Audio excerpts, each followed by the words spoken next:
ನಮಸ್ತೆ.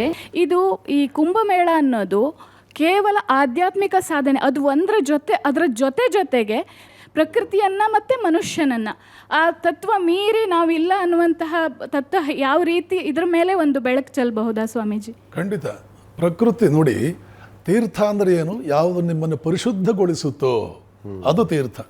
ನದಿ ತೀರಕ್ಕೆ ನಾವು ಹೋಗೋದು, ಬಾಹ್ಯವಾಗಿ ನೀರಿನಲ್ಲಿ ಸ್ನಾನ ಮಾಡೋದು, ಇವೆಲ್ಲ ನಮ್ಮನ್ನು ಪರಿಶುದ್ಧಗೊಳಿಸ್ಕೊಳ್ಳೋದಕ್ಕೆ. ಪ್ರತಿ ಗೃಹಸ್ಥನಿಗೂ 5 ಮಹಾ ಕರ್ತವ್ಯಗಳು ವಿಧಿಸಲಾಗಿದೆ. ಈಶಾವಾಸ್ಯ ಉಪನಿಷತ್ತಿನಲ್ಲಿ ಶಂಕರಾಚಾರ್ಯರು ಇದಕ್ಕೆ ವಿವರಣೆಯನ್ನು ಕೊಡ್ತಾರೆ. ಪಂಚಯಜ್ಞಗಳು ಅಂತ ಟೆಕ್ನಿಕಲ್ ಟರ್ಮ್. ಯಾವುದು ಪಂಚಯಜ್ಞಗಳು? ದೈವಯಜ್ಞ. ಎಲ್ಲ ಇವತ್ತು ನಿನಗೆ ನೀರು ಗಾಳಿ ಅವನು ಕೊಟ್ಟಿದ್ದಾನೆ, ಅವನಿಗೆ ಕೃತಜ್ಞತೆ ಇರಲಿ. ಎರಡನೆಯದು ಋಷಿಯಜ್ಞ. ಇನ್ನಿಲ್ಲದ ರೀತಿಯ ಕಷ್ಟಗಳನ್ನು ಅನುಭವಿಸಿ ಋಷಿಗಳು ಜ್ಞಾನ ಕೊಟ್ಟಿದ್ದಾರೆ, ಅದನ್ನೆಲ್ಲ ತಿಳ್ಕೊ, ಅವರನ್ನೂ ಗೌರವಿಸು.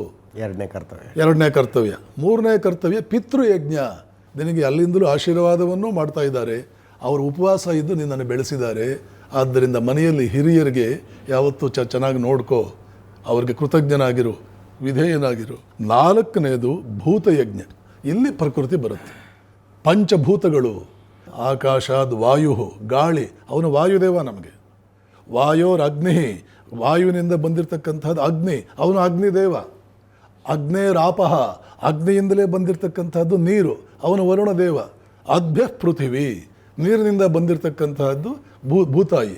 ಈ ಪಂಚಭೂತಗಳು ಇವರ ದೇವತೆಗಳು, ಇವರು ನಿನಗೆ ಆಧಾರ ಕೊಟ್ಟಿರ್ತಕ್ಕಂಥವರು, ನಿನ್ನ ಉಳಿವಿಗೆ ಕಾರಣರಾದವರು.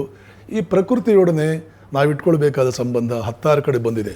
ಆದರೆ ಕುಂಭಮೇಳದಲ್ಲಿ ಇಲ್ಲಿ ಕೇವಲ ನದಿ, ಇನ್ಯಾವ ಪ್ರಕೃತಿಯನ್ನು ನಾವು ಅಲ್ಲಿ ಸಂಪರ್ಕನೂ ಮಾಡಲ್ಲ, ಆರಾಧನೆಯೂ ಮಾಡೋಕ್ಕೆ ಹೋಗಲ್ಲ.